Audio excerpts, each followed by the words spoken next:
Michael Patrick Hearn. I'm the author of the Annotated Wizard of Oz, and I'm going to read Chapter 15 from The Wonderful Wizard of Oz, The Discovery of Oz the Terrible, and I would like to dedicate my reading to the memory of Clara Houck of Chittenango, New York.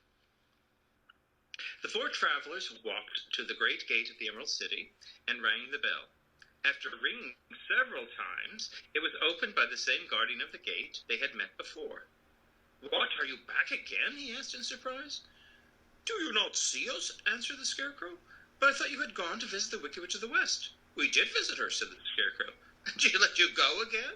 asked the man in wonder. "She could not help it, for she is melted," explained the Scarecrow. "Melted? Well, that is good news indeed," said the man. "Who melted her?" "It was Dorothy," said the lion gravely. "Good gracious!" exclaimed the man, and he bowed very low before them. Then he led them into his little room and locked the spectacles from the great box on all their eyes, just as he had done before. Afterward, they passed on through the gate into the Emerald City, and when the people heard from the guardian of the gate that they had melted the Wicked Witch of the West, they all gathered around the travelers and followed them in a great crowd to the Palace of Oz. The soldier with the green whiskers was still on guard before the door, but he let them in at once, and they were again met by the beautiful green girl, who showed each of them to their old rooms at once, so they might rest until the great Oz was ready to receive them. The soldier had news carried straight to Oz that Dorothy and the other travelers had come back again, after destroying the Wicked Witch of the West, but Oz made no reply. They thought the great wizard would send for them at once, but he didn't. They had no word from him the next day, nor the next, nor the next. The waiting was tiresome and wearying, and at last they grew vexed that Oz should treat them in so poor a fashion after sending them to undergo hardships and even slavery. So the Scarecrow at last asked the green girl to take another message to Oz, saying if he did not let them in to see him at once, they would call the winged monkeys to help them and find out whether he kept his promises or not. When the wizard was given this message, he was so frightened that he sent word for them to come to the throne room at 4 minutes after 9 o'clock the next morning. He had once met the winged monkeys in the land of the West, and he did not wish to meet them again. The four travelers passed a sleepless night, each thinking of the gift Oz had promised to bestow upon them. Dorothy fell asleep only once, and then she dreamed she was in Kansas, where Aunt Em was telling her how glad she was to have her little girl at home again. Promptly at 9 o'clock the next morning, the green-whiskered soldier came to them, and 4 minutes later they all went into the throne room of the great Oz. Of course, each one of them expected to see the wizard in the shape he had taken before, and all were greatly surprised when they looked about and saw no one at all in the room. They kept close to the door and closer to one another, for the stillness of the empty room was more dreadful than any of the forms they had seen Oz take. Presently they heard a voice seeming to come from somewhere near the top of the great dome, and it said solemnly, "I am Oz, the great and terrible. Why do you seek me?" They looked again in every part of the room, and then seeing no one, Dorothy asked, "Where are you?" "I am everywhere," answered the voice, "but to the eyes of common mortals I am invisible.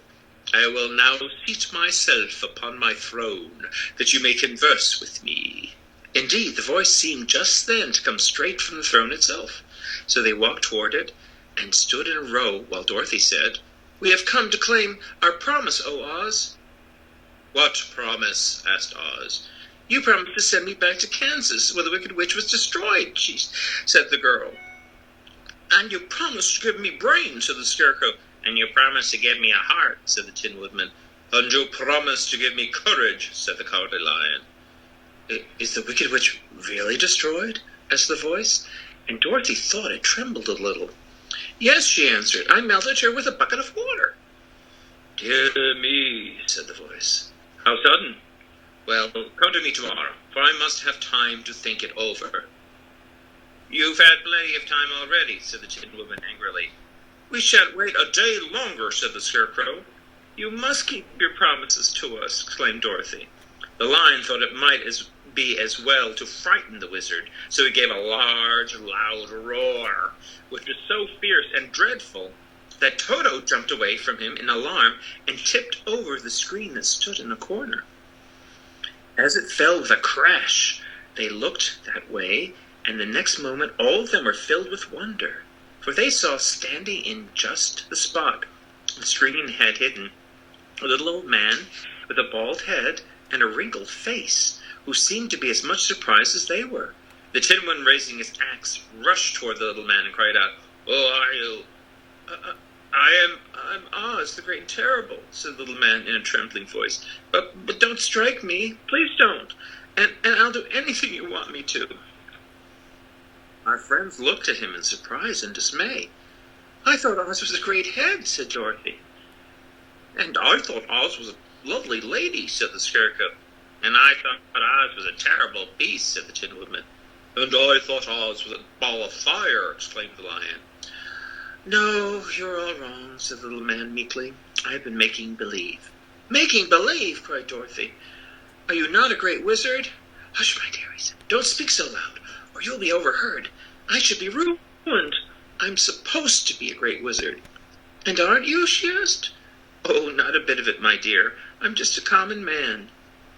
"You're more than that," said the Scarecrow in a grieved voice. "You're a humbug." "Exactly so," declared the little man, rubbing his hands together as if it pleased him. "I am a humbug." "But this is terrible," said the Tin Woodman. "How shall I ever get my heart?" "Or my courage?" asked the Lion. "Or my brains?" wailed the Scarecrow, wiping the tears from his eyes with his coat sleeve.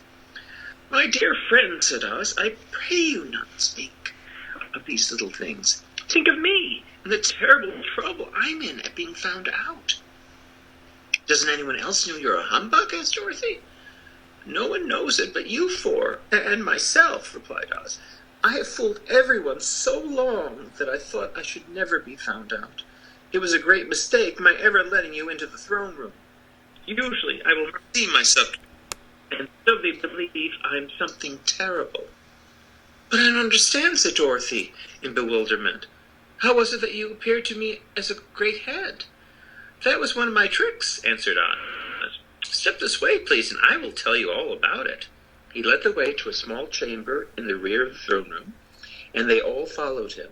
He pointed to one corner in which lay the great head, made out of many thicknesses of paper, and with a carefully painted face. "This I hung from the ceiling by a wire," said Oz. "I stood behind the screen and pulled a thread to make the eyes move and the mouth move." "But how about the voice?" she inquired. "Oh, I'm a ventriloquist," said the little man, "and I can throw the sound of my voice wherever I wish, so that you thought it was coming out of the head. Here are the other things I used to deceive you." He showed the Scarecrow the dress and the mask he had worn when he seemed to be the lovely lady, and the Tin Woodman saw that his terrible beast was nothing but a lot of skins sewn together with slats to keep their sides out. As for the ball of fire, the false wizard had hung that also from the ceiling.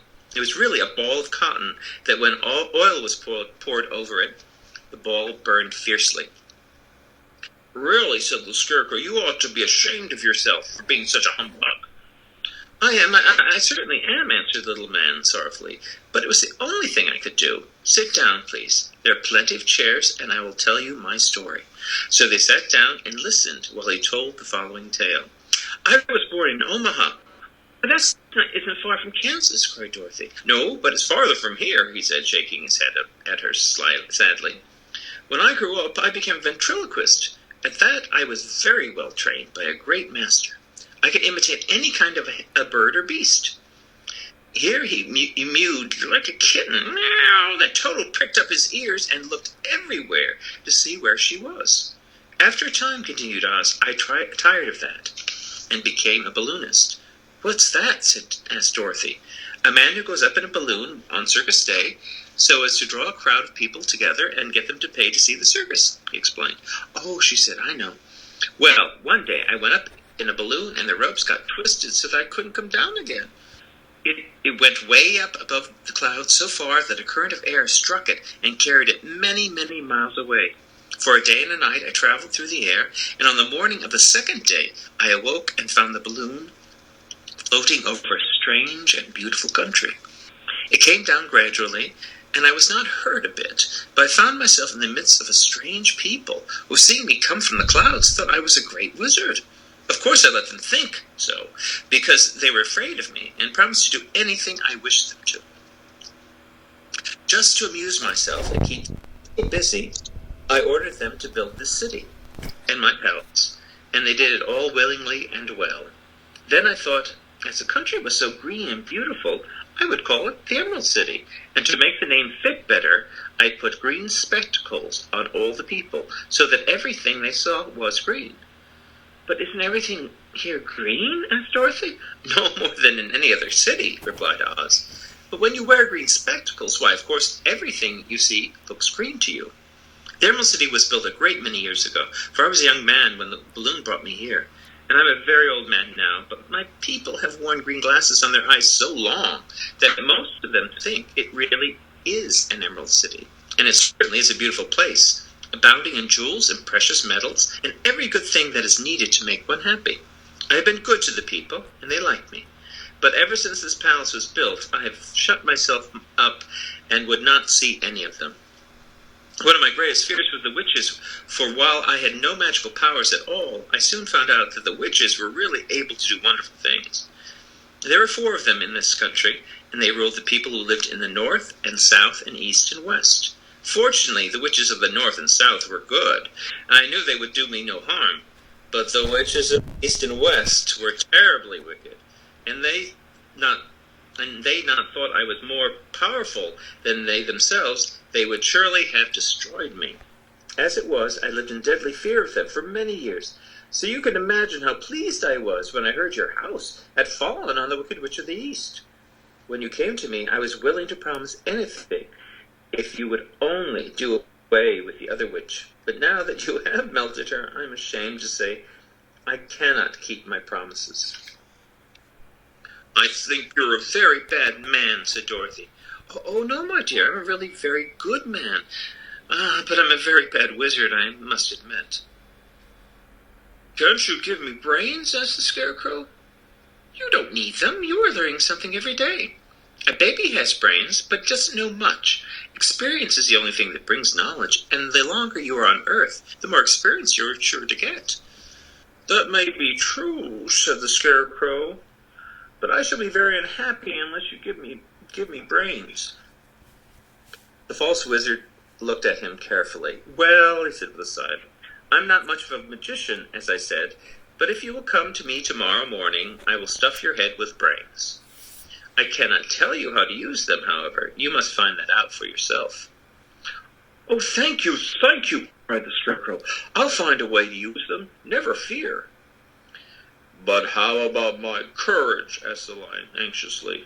You have plenty of courage, I'm sure, answered Oz. All you need is confidence in yourself.